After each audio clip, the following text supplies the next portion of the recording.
परिस्थितियाँ जितनी ज़्यादा आपको तोड़ती है, उससे कहीं ज़्यादा आपको मजबूत बना देती है। जैसे उबलते पानी में कभी परछाई नहीं दिखती, ठीक उसी प्रकार परेशान मन से समाधान भी नहीं दिखते। शांत होकर देखिए, सभी समस्याओं का हल मिल जाएगा। हेलो दोस्तों, आप सभी का मेरे आर.के. आध्यात्मिक ज्ञान चैनल पर एक बार फिर से स्वागत है। तो दोस्तों, आज हम आपके लिए एक प्रेरणादायक कहानी लेकर आए हैं और इस कहानी को आप अंत तक ध्यान से ज़रूर सुनिए। इस कहानी के माध्यम से आपको ज्ञात हो जाएगा कि ईश्वर की खोज कैसे करनी है और वास्तव में ईश्वर निवास कहाँ करते हैं। तो चलिए दोस्तों, बिना समय गवाए कहानी को करते हैं शुरू। बहुत समय पहले की बात है। यह बात उस समय की है जब भगवान बुद्ध इस धरती पर अवतरित थे। एक व्यक्ति था जिसके पास धन दौलत की कोई कमी नहीं थी। उसके साथ जीवन काटने वाली एक पत्नी और राम लक्ष्मण जैसे 2 बच्चे भी थे। उसके पास सब कुछ था। फिर एक दिन उस व्यक्ति के मन में भगवान को पाने की लालसा जागी। उसने सोचा कि मैंने बहुत सारा धन कमा लिया, अब कभी धन की कमी नहीं आएगी, पर मेरे पास ईश्वर नहीं है। मुझे ईश्वर के दर्शन करने हैं। उस व्यक्ति ने ईश्वर को खोजने की ठान ली। फिर उसने कई सारे मंदिरों और धर्म स्थानों का निर्माण करवाया, पर उसे ईश्वर के दर्शन नहीं हुए। फिर उसने दान पुण्य करना शुरू किया। उसके खजाने से कई सारा धन दान पुण्य में लगा दिया, फिर भी उसे ईश्वर नहीं मिले। फिर उस व्यक्ति ने सोचा कि अब मैं बड़े बड़े दामों के तीर्थ करता हूँ। उस व्यक्ति ने कई तीर्थ स्थानों के दर्शन किए। ऐसे ही 20 साल गुजर गए, पर उस व्यक्ति को ईश्वर नहीं मिले। भगवान को पाने की कोशिश करते करते वो इंसान थक गया और आखिरकार वो एक दिन महात्मा बुद्ध के पास गया और कहने लगा कि महात्मा, मैं 20 सालों से ईश्वर को खोज रहा हूँ, पर मुझे ईश्वर कहीं भी नहीं मिले। क्या आप मुझे ईश्वर को पाने का कोई मार्ग दिखा सकते हैं? उस व्यक्ति की बातें सुनकर महात्मा बुद्ध उससे पूछने लगे कि सुनो बालक, ईश्वर खोजना कोई बड़ी बात नहीं है, वह तो बड़ी आसानी से मिल जाते हैं। अच्छा, तुम ये बताओ कि ईश्वर को खोजने के लिए तुमने क्या किया और कहाँ कहाँ खोजा?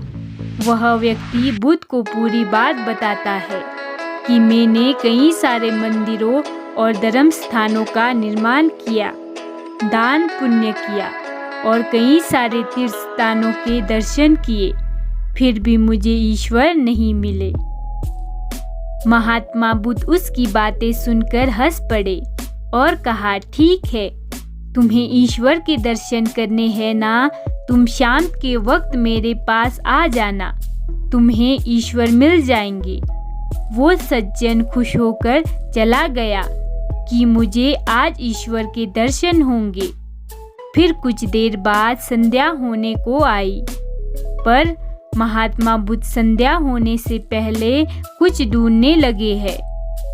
शिष्यों ने आकर पूछा कि गुरुजी, आप क्या ढूंढ रहे हैं? महात्मा बुद्ध ने बताया कि मेरे पास एक कीमती मोती था, परंतु वो कीमती मोती खो गया है, उसे ही ढूंढ रहा हूँ। महात्मा बुद्ध की बात सुनकर शिष्य भी उस मोती को ढूंढने में लग गए। सभी मोती को ढूंढ ही रहे थे कि इतने में वह व्यक्ति भी वहां पहुंच गया। उसने देखा कि कुटिया के बाहर महात्मा बुद्ध और उनके शिष्य कुछ ढूंढ रहे हैं। उस व्यक्ति ने बुद्ध के पास जाकर पूछा कि गुरुजी, आप सब क्या ढूंढ रहे हैं? महात्मा बुद्ध ने बताया कि मेरा कीमती मोती खो गया है, उसे ही ढूंढ रहे हैं। यह सुनकर वो व्यक्ति भी उस खोए हुए मोती को पूरी लगन से ढूंढने लगा।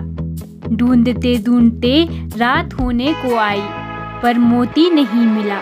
वह व्यक्ति परेशान हो गया। फिर महात्मा बुद्ध से पूछा कि गुरुजी, आपने आखिरी बार मोती को कहाँ देखा था? ठीक से याद कीजिए।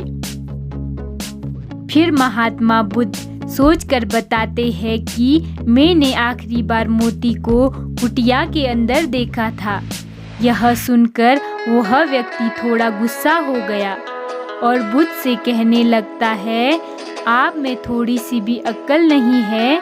अगर मोती आपकी कुटिया के अंदर गुम हुई है तो कुटिया के अंदर ही मिलेगी ना, बाहर थोड़ी मिलेगी। आप सब व्यर्थ में बाहर इधर उधर ढूंढ रहे हैं और मुझे भी अपने साथ ढूंढा रहे हैं। आप अपना तो समय व्यर्थ कर ही रहे हैं, पर दूसरों का भी समय व्यर्थ कर रहे हैं। फिर महात्मा बुद्ध उस व्यक्ति के सामने देखकर मुस्कुराने लगे। यह देखकर वह व्यक्ति बोला कि महात्मा, आप हंस क्यों रहे हैं? मुझे कुछ समझ में नहीं आया। फिर महात्मा बुद्ध बोले, वत्स, मैं तुम्हें यहाँ बुलाकर यही तो समझाना चाहता था कि जिस ईश्वर को तुम 20 सालों से बिना सोचे इधर उधर ढूंढ रहे हो, उसे तुमने कभी अपने अंदर की कुटिया में खोजा ही नहीं। ईश्वर कभी खोजने से नहीं मिलते, उसके लिए तन मन पवित्र होना चाहिए, तभी ईश्वर के दर्शन होते हैं। अगर तुम ईश्वर के सच्चे दर्शन करना चाहते हो तो इधर उधर भटकना छोड़कर अपने अंतरात्मा में ध्यान लगाओ। ईश्वर तुम्हें वही मिलेंगे। अपने अंदर के ईश्वर को तुम देख लोगे तो हर जगह, हर मंदिर में तुम्हें बस ईश्वर ही दिखाई देंगे। महात्मा बुद्ध की अमृत भरी वाणी सुनकर उस व्यक्ति को अपनी गलती का एहसास हुआ और बुद्ध के चरणों में गिर पड़ा और माफ़ी मांगते हुए कहा कि मैं व्यर्थ में ही इधर उधर भटकता रहता था।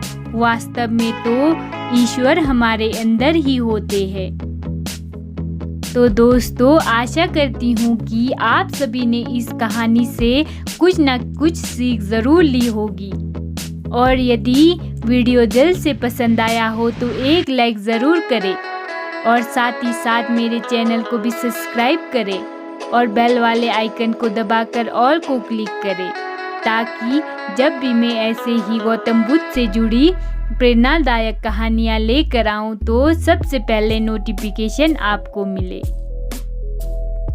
दोस्तों, आप चाहे पढ़ो, लिखो, लड़ो, हंसो, रो, कुछ भी करो, लेकिन जो सपना देखा है हर हाल में उसे पूरा करो।